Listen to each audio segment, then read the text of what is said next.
Bonjour tout le monde, voilà, aujourd'hui je vais parler des différents instincts. J'ai inventé un peu une théorie qui parle des différents instincts qu'on peut avoir et du développement qu'il y a entre chacun.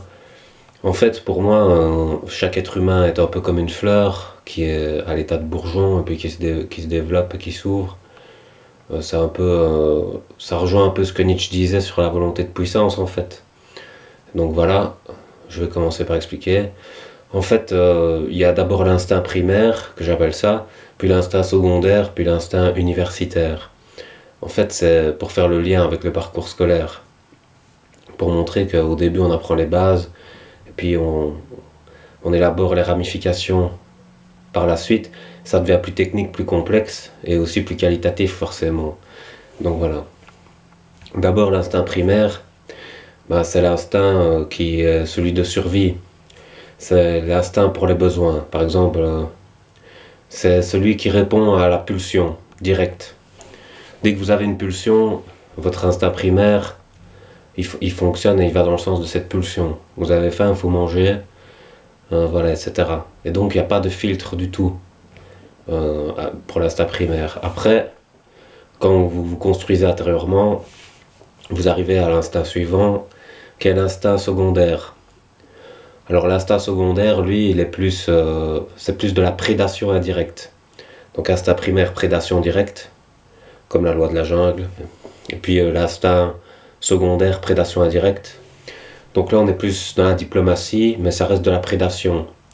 C'est-à-dire qu'il y a toujours cet esprit de compétition qui existe dans l'instinct primaire, mais cet esprit de compétition a évolué. C'est un peu comme les insectes, quand vous utilisez de l'insecticide, ils s'adaptent et il y a des insectes qui deviennent résistants par la suite. Mais on va dire que l'instinct secondaire, c'est celui qui a résisté à son instinct primaire. Puis après, vous avez l'instinct universitaire, et ça, c'est le plus haut de tous. C'est là où se développe la philosophie, en fait, et les valeurs morales. Là, il y a une absence de compétition, c'est-à-dire que la compétition est transcendée par la coopération. Et donc on fait des échanges d'intérêts et on comprend que pour avancer, on a besoin de tout le monde. Voilà. Mais ce qui se passe, c'est que parfois dans la vie, quand vous êtes face au destin, face à la fatalité, vous pouvez être amené à retourner à l'instinct primaire. Donc vous allez repartir dans la survie.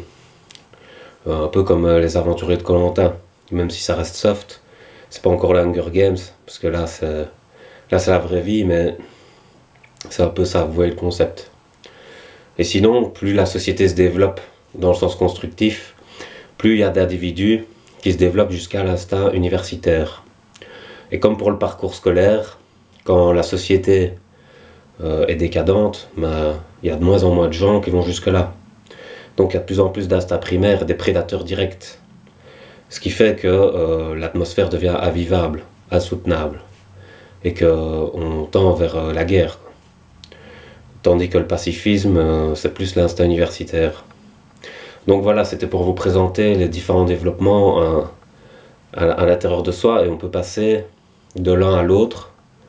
Et c'est toujours plus dur de rester au top, quoi. C'est toujours le plus dur d'être à l'instinct universitaire en permanence. Parce qu'on a des besoins de ça. Et si on n'y répond pas, ben on est bien obligé de repartir aux bases. Donc voilà. Voilà, j'ai terminé. J'espère que ça vous aura plu, que ça vous aura parlé. Et que vous pourrez sonder en vous-même dans quel instinct vous vous situez. Voilà, dans la vie de tous les jours. Je vous laisse, bonne soirée.